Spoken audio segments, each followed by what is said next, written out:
Hey, Margaret. Yeah, Anton? You know what people don't talk about enough?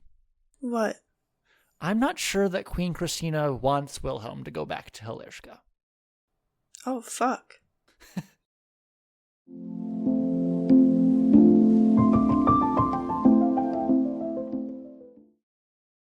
Welcome to People Don't Talk About Young Royals. I'm Anton. My pronouns are he, they. And I'm Margaret. My pronouns are they, them. And we're people here to discuss the show our friends are sick of hearing us talk about. If that sounds like you, stick around. If your friend sent you this podcast out of a desperate attempt to get you to watch Young Royals, take this as a sign. Go watch Young Royals, then come back to this podcast. Anton, what are we talking about today? Today we'll be discussing the acting of Season 1, Episode 4. Woohoo! In this discussion, we won't be summarizing the plot of the episode because we already did that. If you need or want a refresher, head back 3 episodes in our feed to our most recent This Week at Hilerska for a full breakdown. This episode discussion will likely be all over the place, so strap in. You have been warned. Hey, everybody.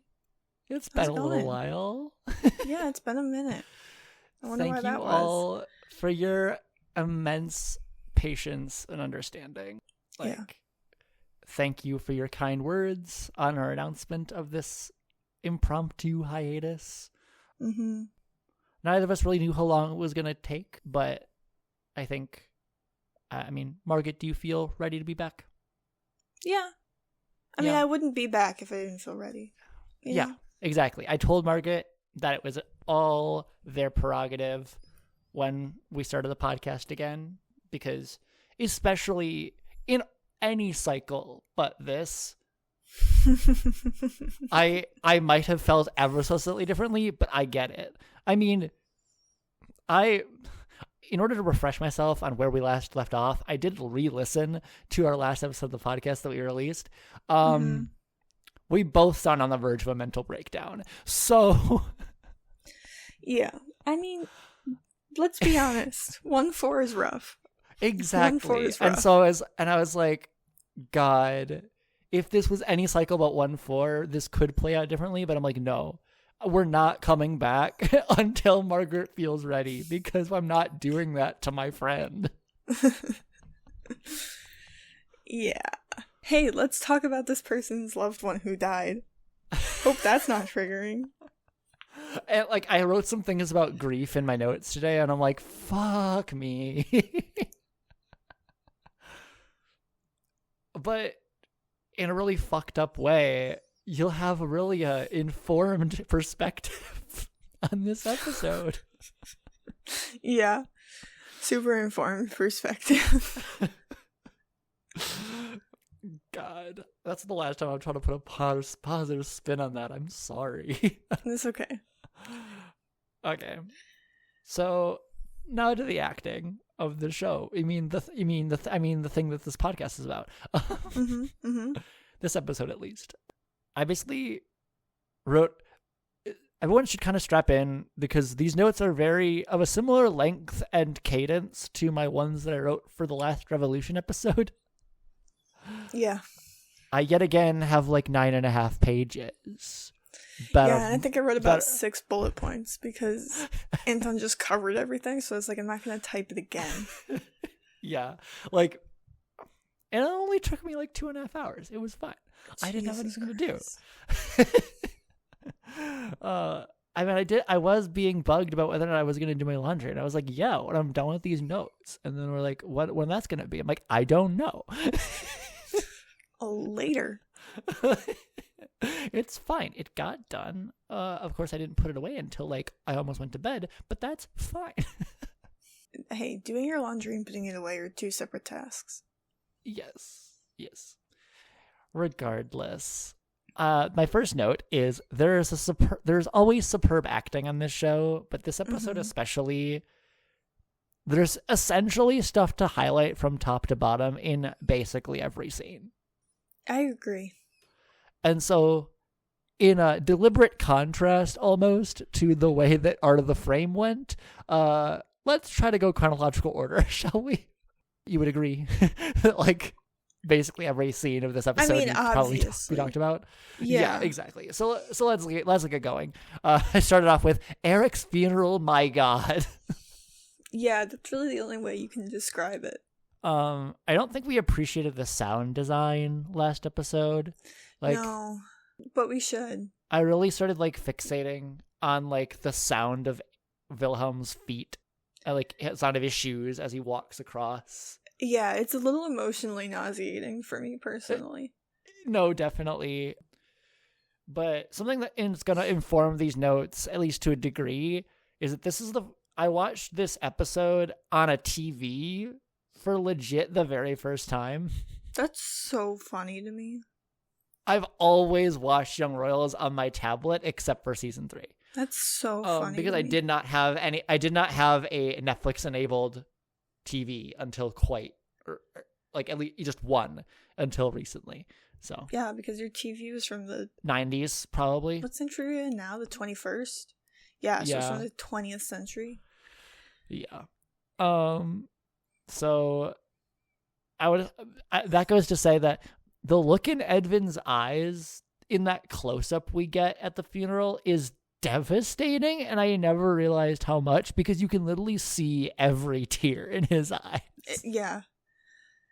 There are very few actors, in my opinion, and maybe I just can't read people very well, and maybe that's another issue that I need to work out, but there are very few actors where I can, without them talking and saying what they're feeling, I can feel it.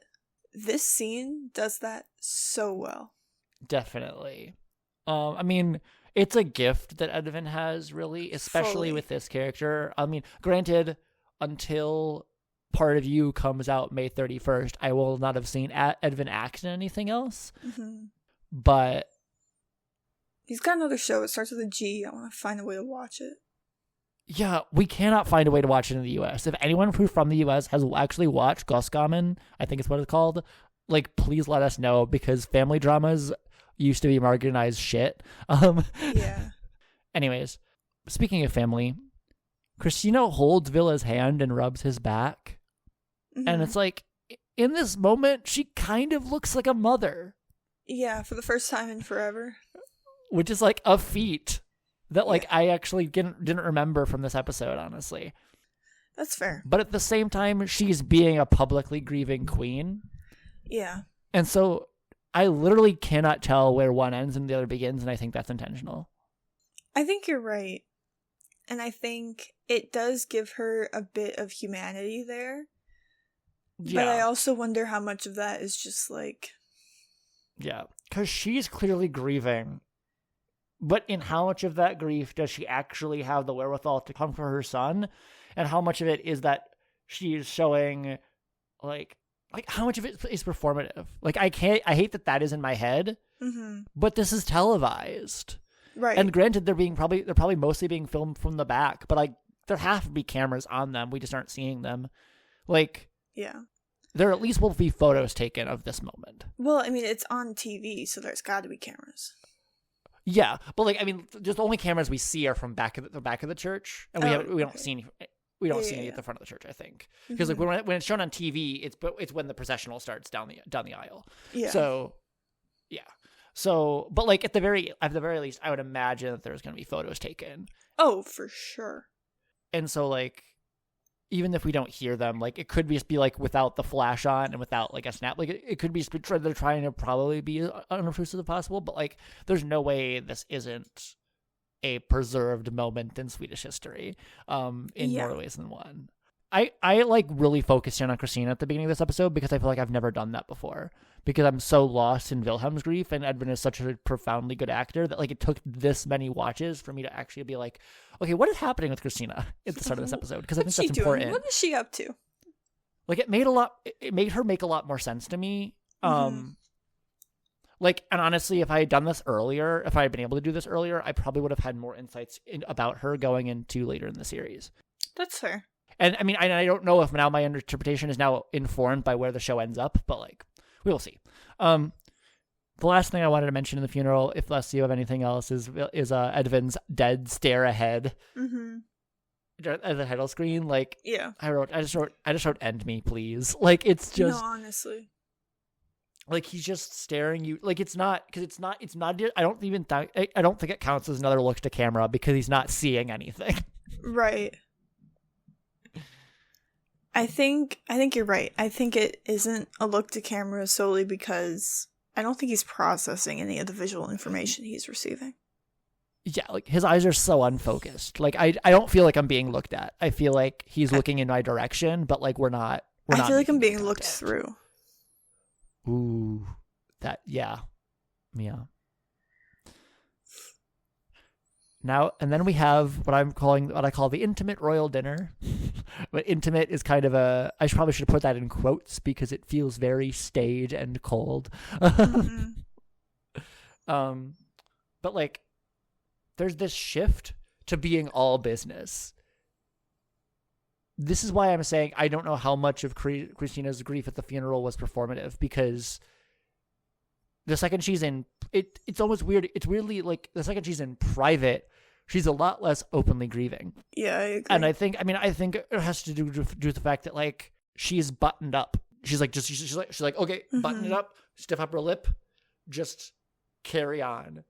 Like, yeah, we've had that was my chance to grieve, and now it's done. Yeah, that's healthy. Terribly healthy. Definitely won't need any therapy whatsoever. Nope. Who needs therapy? I'm kidding. I'm just I'm currently in an off month while my therapist gets his official counseling license, and I'm starting to kind of lose it. Slay. Keeping it together. Me.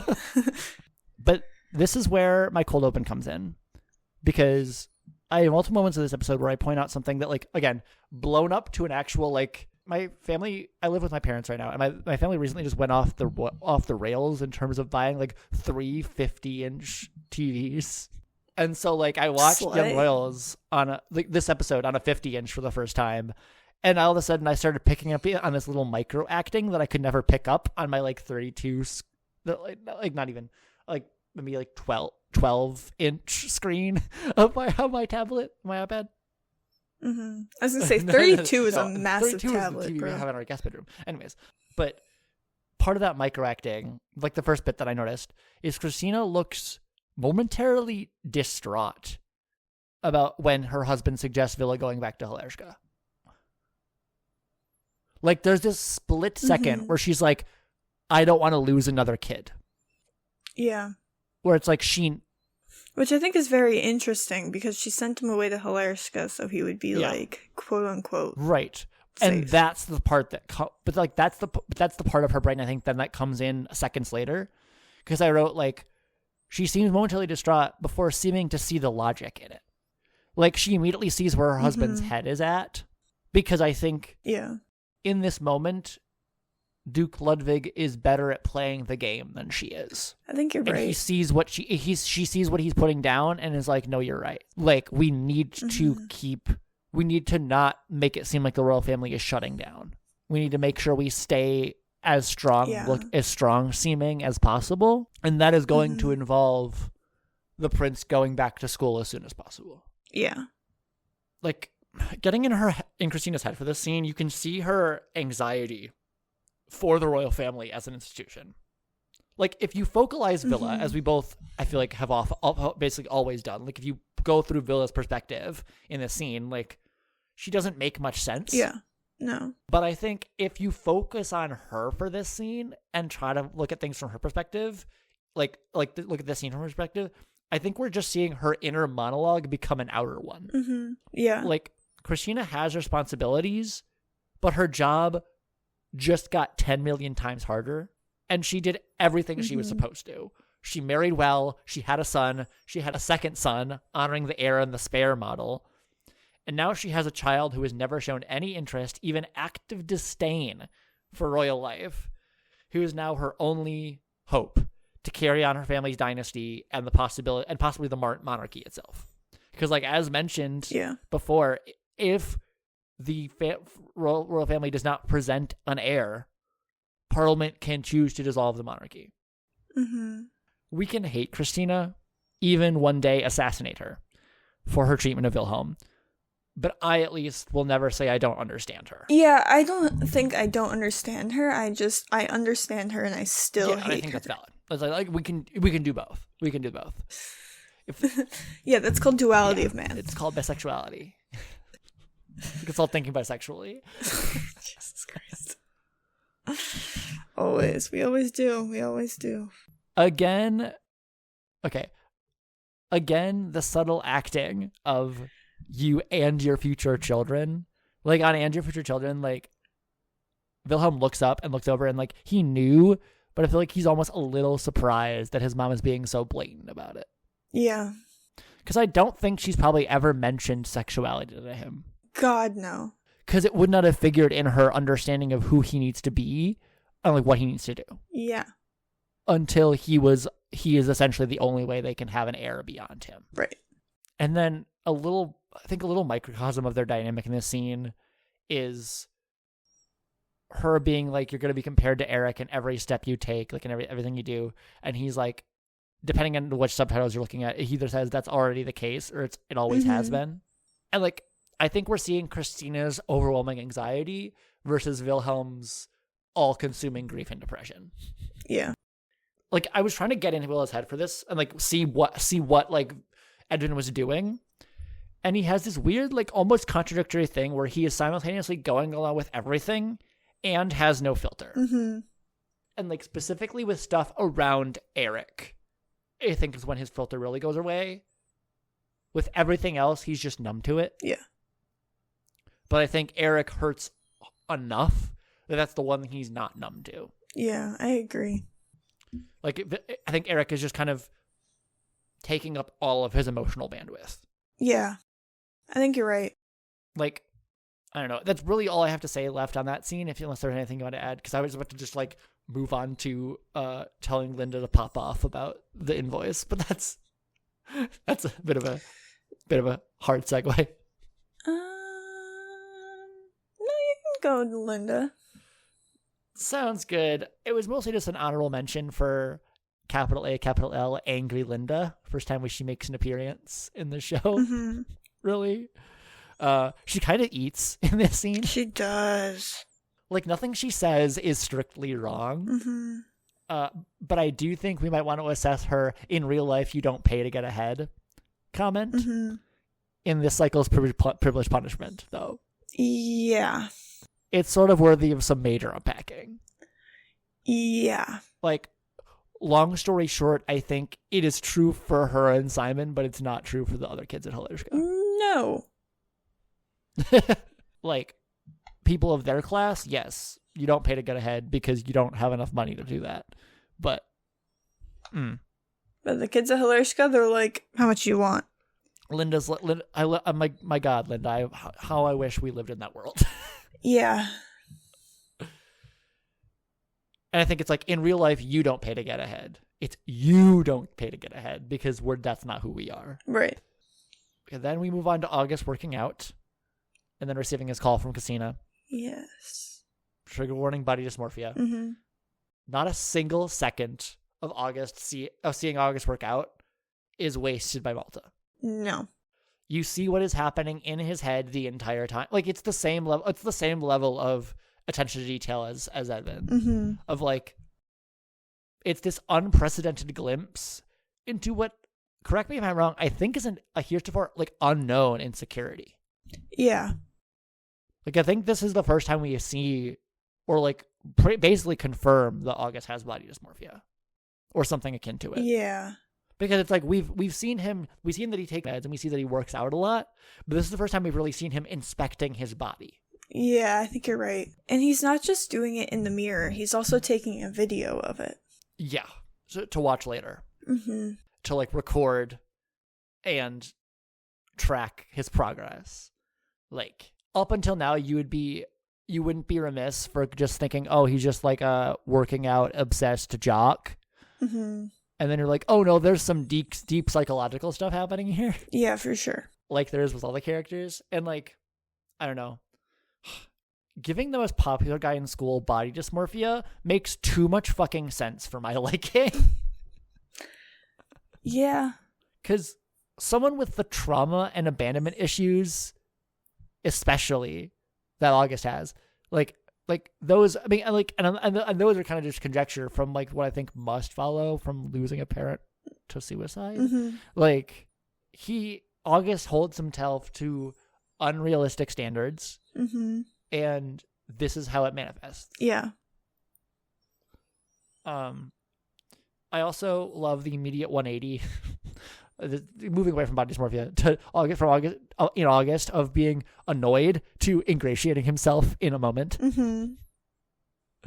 Like it basically confirms how totally put upon the bulk of August's personality is. For sure. He is who he needs to be in the moment and nothing more. Yeah. I wonder if he's as much of an asshole when he's not pretending. But we never see him like that. Yeah. At least we haven't so far. Yeah. Like thus far, he has really been performing for everybody. We've seen him, we've seen him alone before, but I think it's been too brief. And we haven't fully gotten a picture of what was happening in his head.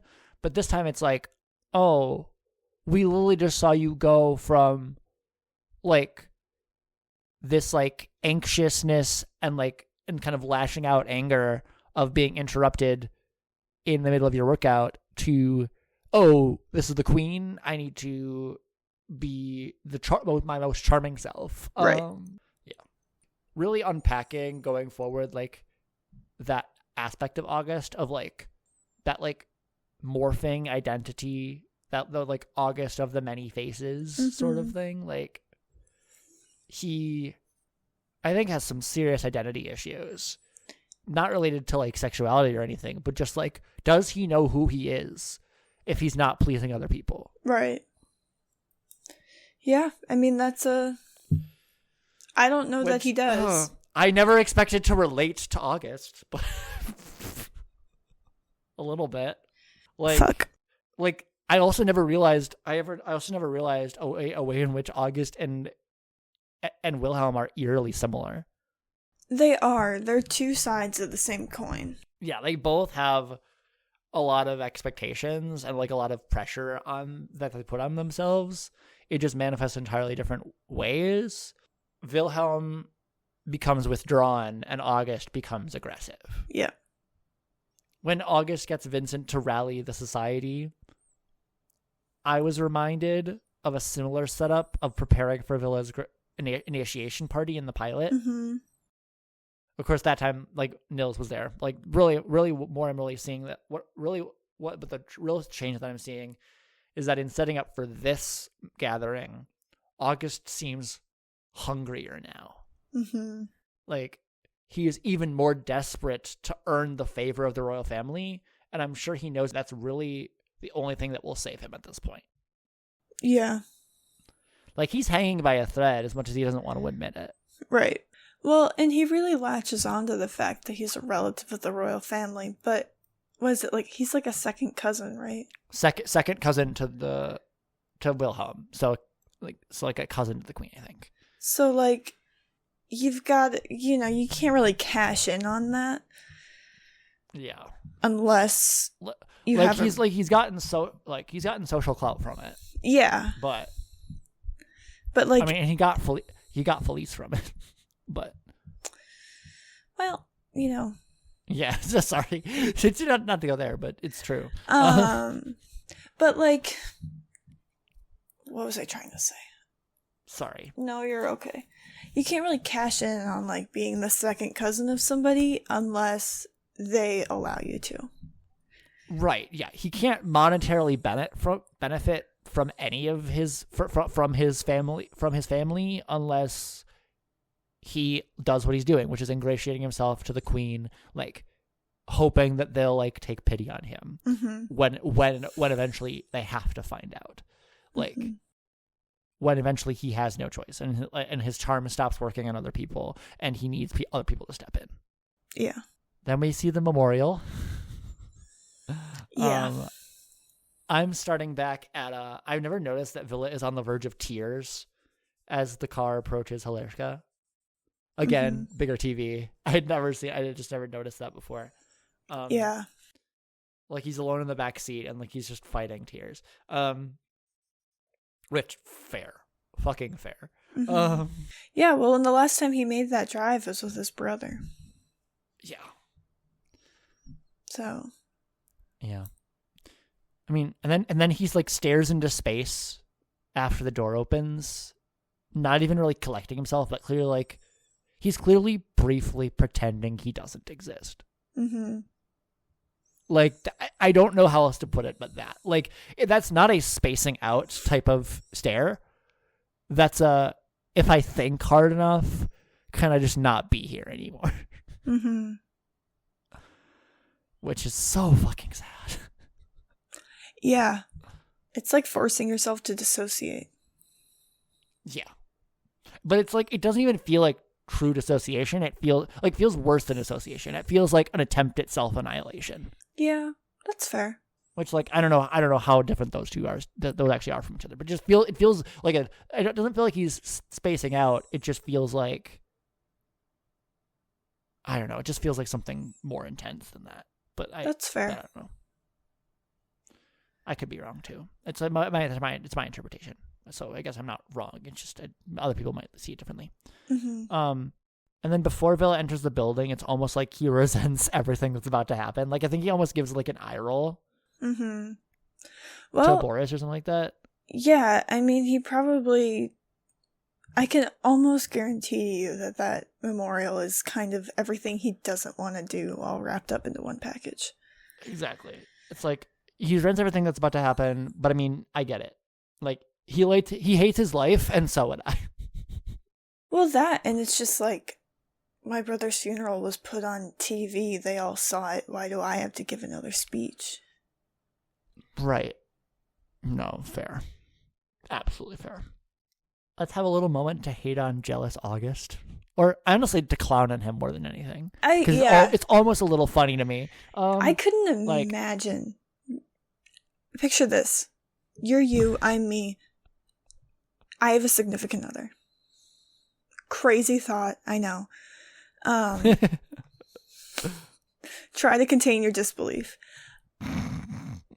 I am also a horrifically jealous person in this instance. My significant other's best friend brother dies. Mm-hmm. And I'm jealous that my significant other is hugging them. That's ridiculous. That's actually crazy. It's like it's a silent but exceedingly obvious exchange. It's bonkers. Like, August, dude, she fucking chose you. Like, he doesn't have to know that she kissed Villa first that same day and then Villa rejected her. It's irrelevant.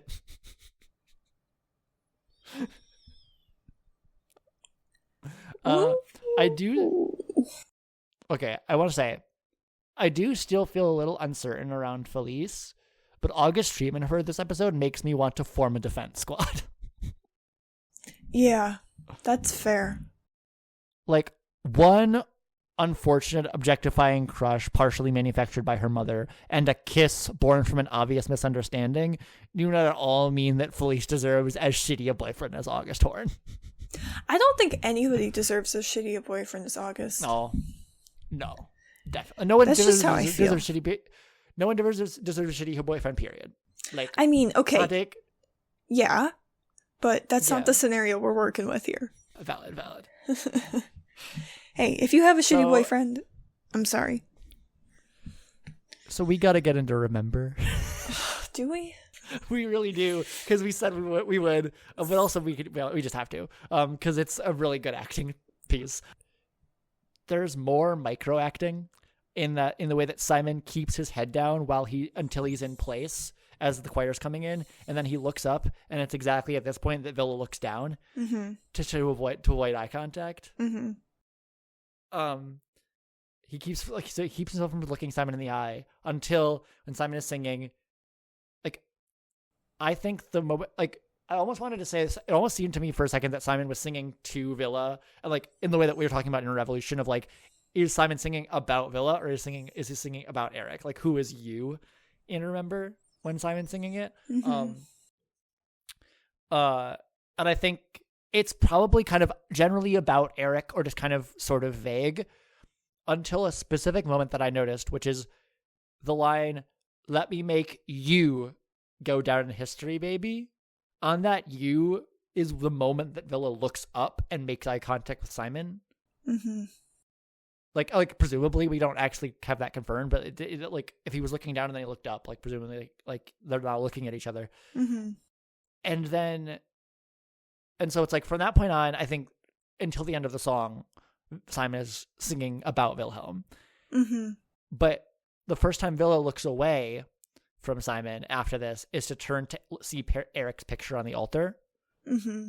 And I think from that point of him turning away, Villa kind of, again, sort of stares into space and can only hear the song as being about Eric. Mm-hmm. Like, because it's like, I think it's like at this point, it's like you say you want you say you want to be remembered. Like it's the chorus again. Mm-hmm. And like if Villa is hearing you as being referring to Eric, like this urges, it's like it feels like the song is urging Wilhelm to honor his brother's memory. Yeah. And so it's like, it's really like, it's frustrating and heartbreaking to me that Wilhelm and Simon got two diametrically opposed things out of this song. Yeah, I wonder how much of Wilhelm hearing that song, interpreting it as I have to make my brother proud and honor his legacy, fed into him telling Simon to delete their texts. Or I think it was everything. Like was that predetermined? Yeah, like how predetermined was it? Right. Because I don't think Wilhelm was thinking that far ahead. I don't No. think he had bandwidth, because with the emotional bandwidth thing we were talking about earlier, he was just avoiding Simon because he couldn't deal. And I don't think he knew what he was going to do about Simon fully. No, I don't think so. Until like basically this moment. And then arguably he might have, I think he fully decides, like you think he has the idea during Remember, and then he fully makes the decision during the memorial speech. Yeah, I'd agree with that. Because, again, when he goes off script in that memorial speech, it is not out of any sort of defiance. He honestly just seems too tired to be anything but brutally honest. Yeah. Like, just like with his mom. Like, with Eric specifically, he cannot deal with the performances. Right. He just has to just be himself. Yeah, I mean, even his speech, he just, like, when he folded it up and he was like, it should have been me. Yeah. But at the same time, it's not entirely like a like selfish or like inward thing, really. Because I think he sees everyone pitying him. Mm-hmm. And I think in part he needs to, like, this isn't all of his motivation, but I think a huge part of it is he needs to assure everyone in this audience that he also believes what he thinks they are thinking. Yeah. If that makes sense. Yeah. Like, yes, I know it should have been me. Yeah. Like, you're not special like, for thinking that. We all like do. I guess like exactly. Like yes I know that Eric was better than me. Mm-hmm. Yes, I know I have a huge shadow that I'm going to be living in for the rest of my life, like I always was. It always has been. Like, yeah.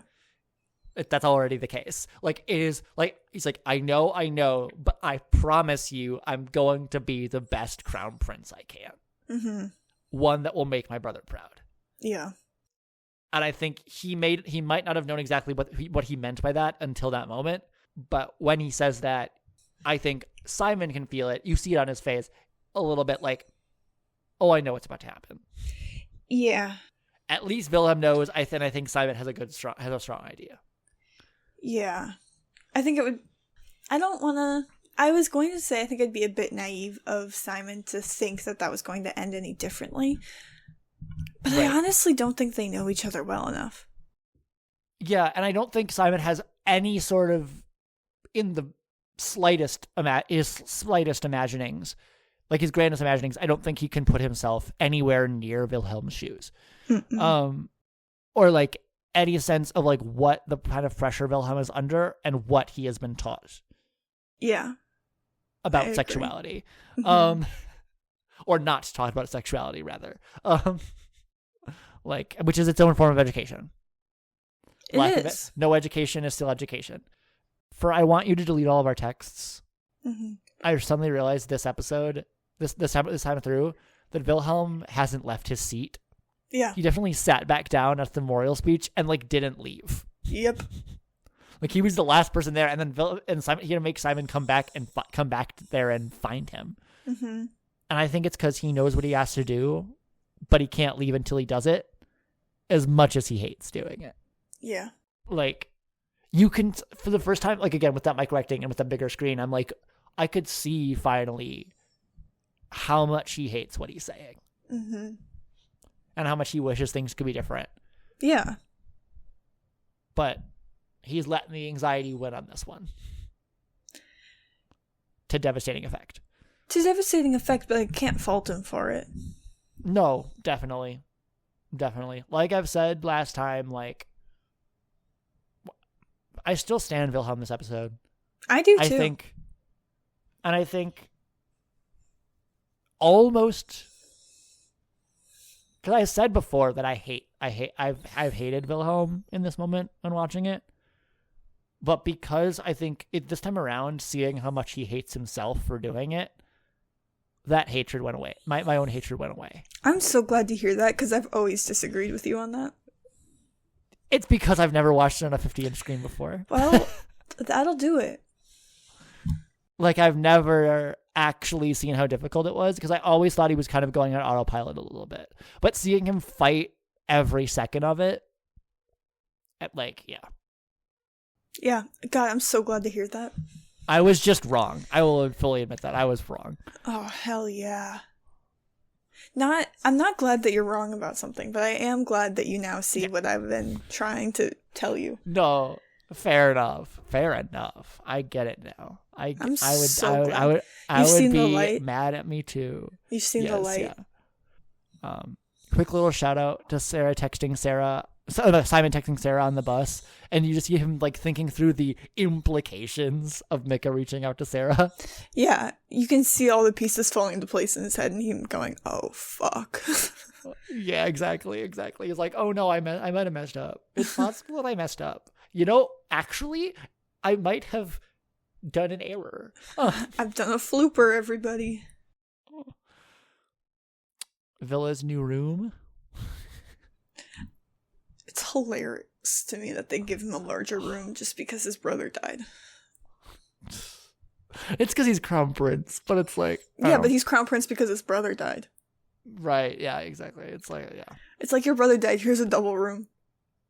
You know, to fill the void in your heart. For you and for your grief. Yeah. No, honestly. They're like, your grief is too big for that single room. Like, that's actually why Simon didn't take the other bed, because his grief was sleeping there.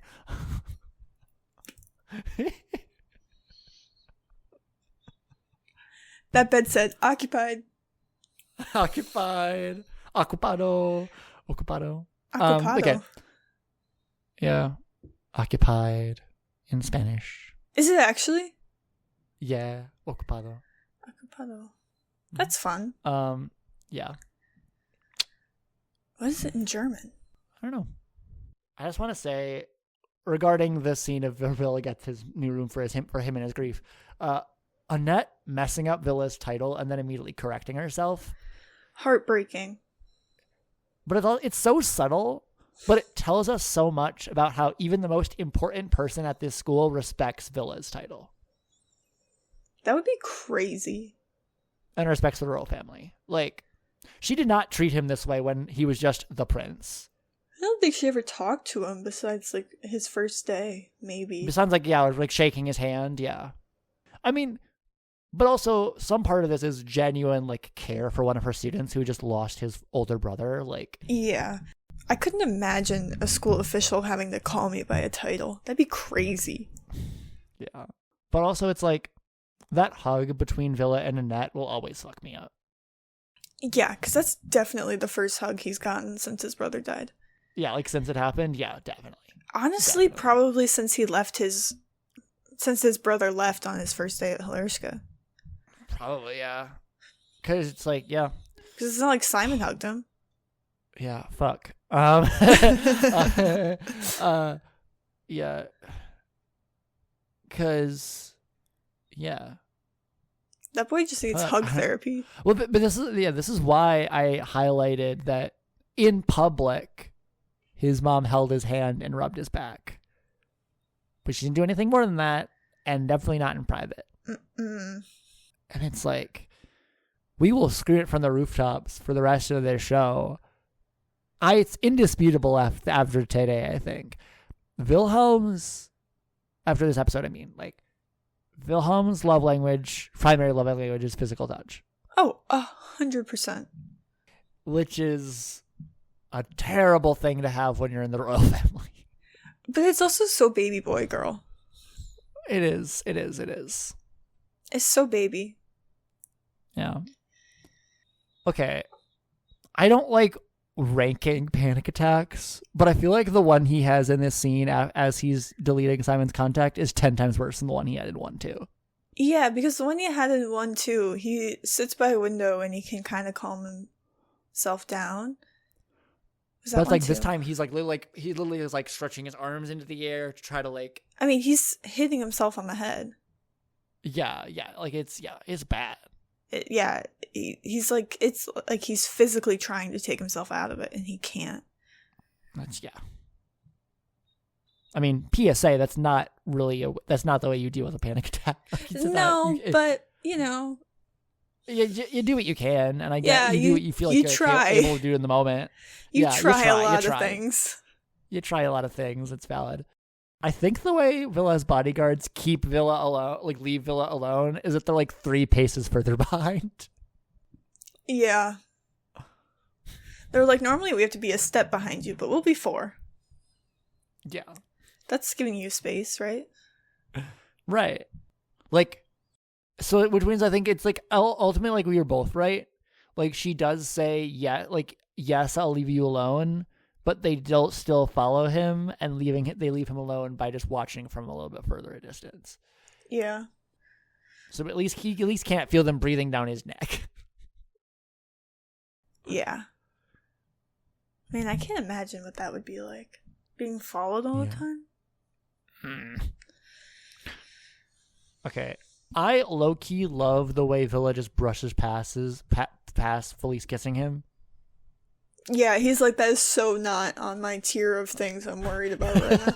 Yeah, I was like, I mean, he has way bigger things to worry about, but she's literally she's literally his only friend now.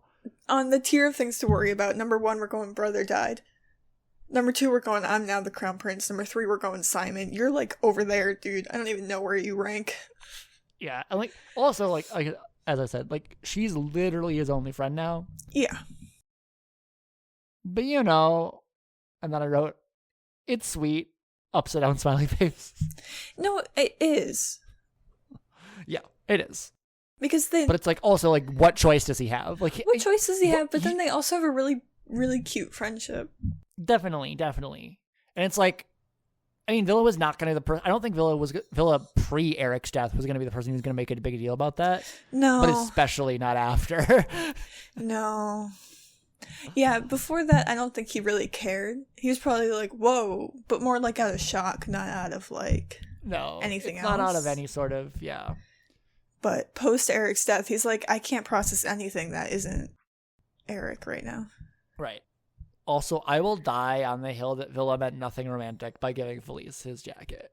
Duh. In this scene. Yeah. I don't think anybody's challenging you on that. I don't think you have to die by it.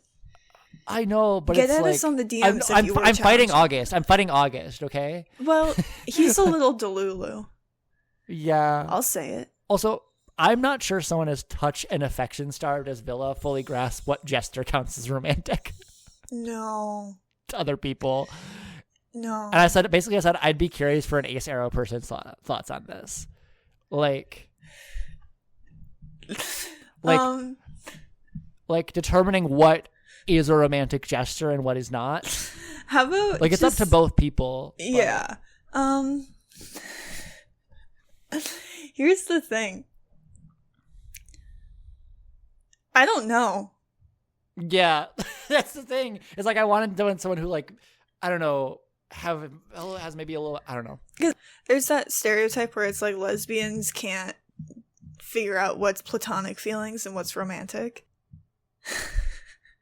It's so much worse when you don't feel any of it.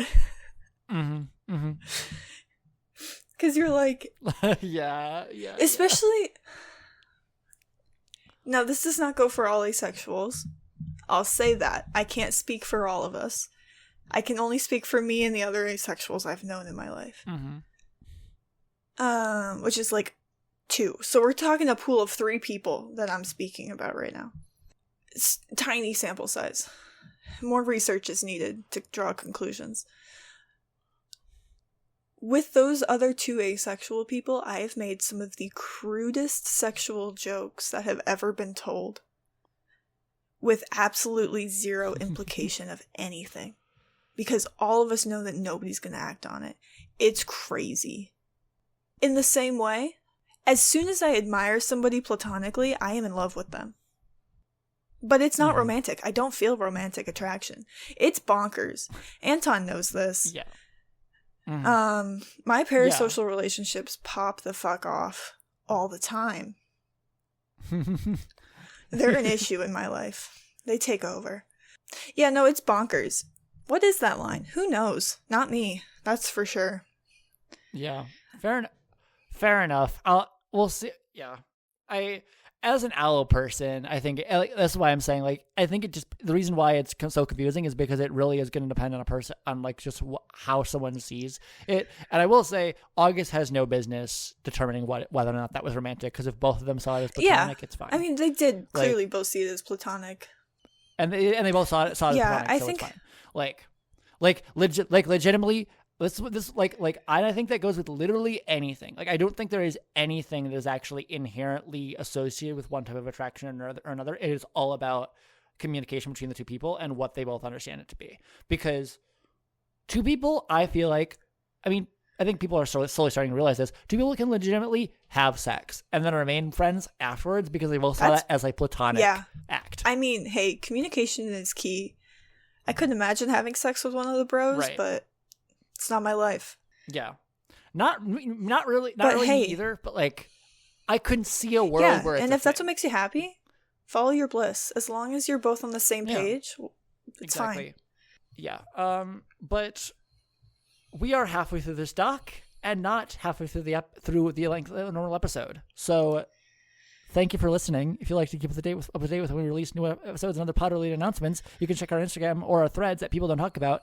Our next episode will be the second part of this Art of the Choice. It might come out a week from now, because we're starting to think about the longevity of this podcast and how sustainable it would be, and actually putting out 2 parts that is the same length in the same episode and basically giving myself twice the work. I don't want to do that now that we're not trying to race towards season 3. So see you guys next week. Bye. So stay tuned. And with that, all I have to say is, let's start a revolution, baby.